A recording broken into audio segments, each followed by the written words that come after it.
Hello, this is Tijuana back at you with yet another video, and today's video is dedicated to covert covert narcissists. If this is your first time at my channel, thank you so much for stopping by. My channel is dedicated to mindset and helping millions of people to get mentally free and to be able to live your best life. I believe that mindset and mental health both go hand in hand, which is the reason why I talk a lot about depression and narcissist abuse and all these things, because I believe that once you get a handle on that, you'll be able to develop the mindset that's going to help you to manifest your best life. Okay, so most of the time when we speak about narcissists, we usually refer to the overt narcissist. I'll link a video that'll describe a little bit more about the difference between the covert and the overt narcissists. But for the sake of this video, we're just going to say that the overt ones are the open ones, and covert, meaning not openly shown, those are the more undercover ones. Like I said in prior videos before, they're the ones that throw rocks and hide their hands. So a lot of times you won't even be aware that you entangled with another narcissist, because if they're covert, they're going to be coming at you totally different. So, you know, your brain, you know, if you've gotten out of a relationship or a situation with the overt one, you kind of know what that looks like. So, you know, the fast talker and all that stuff, you know, is pretty obvious. But a lot of times we could be trapped, entangled with a covert narcissist, which is even more time consuming because you don't really see it.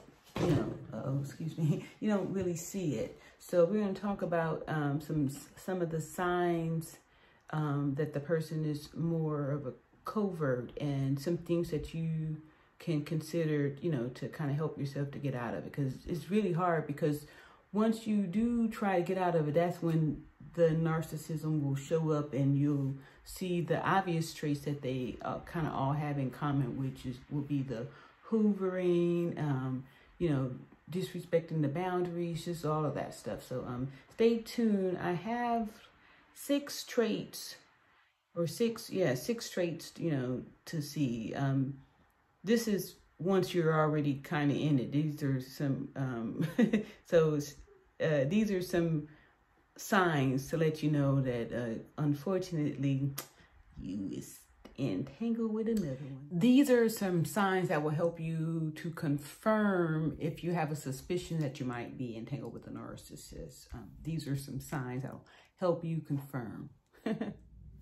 Okay, I'm back. So I know I had said earlier there's going to be 6 tips. Right now I'm just going to do 3 because a lot has happened, and I'm thinking that I really don't know if I want to dedicate too much energy to these narcissists, but I'm going to put this out here. I don't know. We'll see. Anyway, I just got 3. I don't know. Part of me is just feeling like I really truly feel like I don't know how much energy we should be putting even towards talking about it. I feel like the best way to defeat these narcs is to just ignore them and don't give them any energy, which is the reason why, you know, I try not to use any names or anything like that, because I really, I don't know, I think I don't even want to give any attention to them. So, yeah.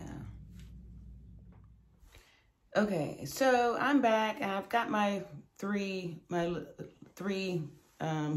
forgot what the title is, but the reason why I feel like I'm being a little bit more cautious is because this is such a serious topic, and it's very, it's the reason why a lot of us are frozen and not able to move forward, is because it's so difficult to kind of get free from this, especially the covert ones, because you don't really see them. You're not even, it's like having a tick attached to you or something like that, or a leech or something that's just you know, sucking and draining you, but you're not even aware, but you feeling the results of it.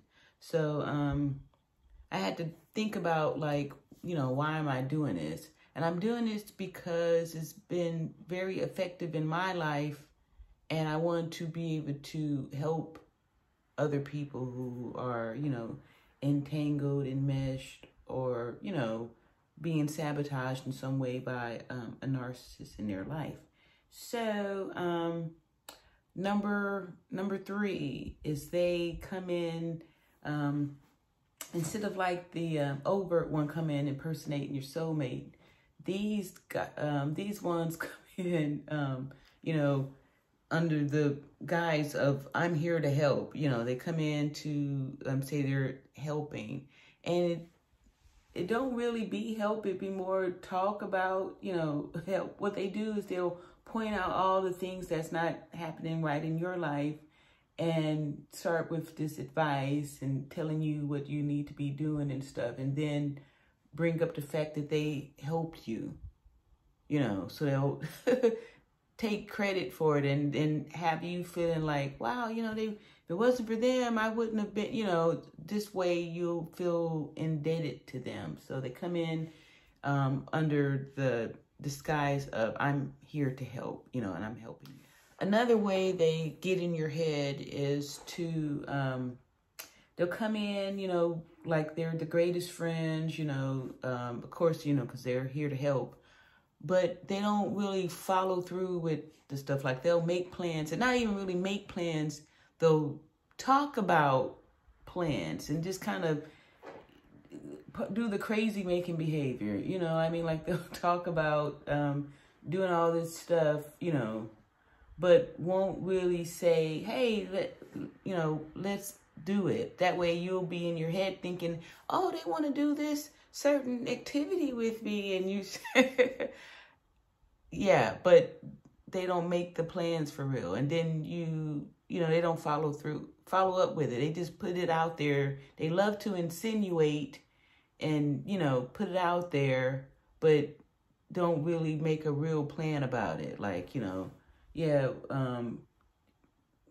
And the third way that I'm going to talk about is they are always eager to find out about you, like how your day's going and how you're doing things, because they're checking to see how close you are to actually, you know, overcoming. So if it seems like you're, you know, doing good, or you're close to getting your goals, that's when they start trying to set up the sabotages and stuff by highlighting how, you know, wounded or broken you are. Like they do that, and then they come back with the I'm helping you. So it's like I said before, I don't know if I've said it before, but they do these little minor cuts on you and just let you kind of bleed out slowly, and you don't know it. Like they'll, you know, the ones that give you the hug while they, you know, stab you in the back, and or with a, you know, small needle, do a little puncture on you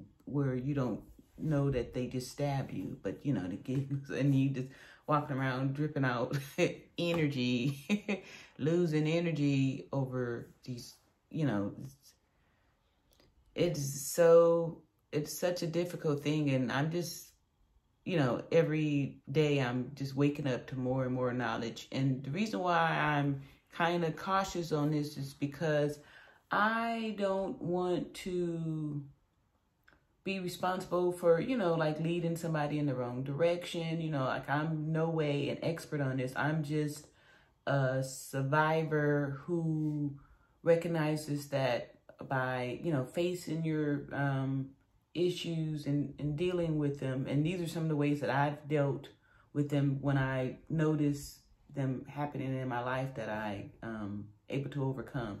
So, and okay, so I'm going to wrap up this video because I'm pretty close to, you know, being at 10 minutes, and I want to go ahead and start working on my second video because I want to get back to being consistent. One of the reasons why I'm kind of slow or not doing what I should be doing now is because I'm really close to getting, like I said, to this 100 video mark, and I'm still uncertain what I want my channel to be dedicated to. And I'm just making sure that, I want to be able to keep my commitment and actually bring value to, people. And that's my ultimate goal. But yeah, I'm just, like I said, I'm newly awakening to this whole narcissist abuse. And this is the first time that I'm actually putting my finger on the covert ones that's kind of, springing up. Not that they're springing up, but I'm identifying them.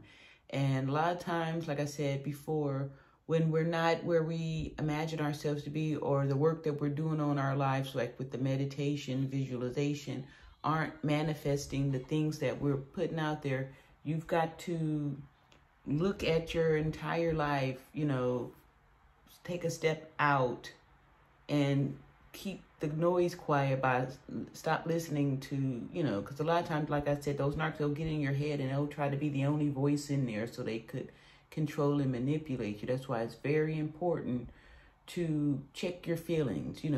If you're feeling frustrated or irritable, because I noticed that the covert narcs, instead of invoking anxiety in you, like the overt ones do, where you're feeling anxious and nervous and worried and stuff, the feeling that you get being around them is more of agitation and frustration. Like you want to blow up on them, like they nag at you to where you end up being the one that explode most of the time. And then they go, but I'm just a friend, I'm just here to help it, so it's very confusing. So anyway, in closing, these are some 3 traits that you'll notice with the covert narcissist. So if you haven't already, please go ahead and like and subscribe, and stay tuned for another video. I'm still working on changing my introduction and all that good stuff. So bear with me. I'm putting the polishing touches on it because, like I said, I'm feeling like something special is getting ready to happen once I hit this 100 video mark. So I love I love all y'all, and thank you for supporting me. And please give some comments with some questions on like some different topics that y'all want to hear about. And yeah, so I'll see y'all in another video. Thanks. Bye.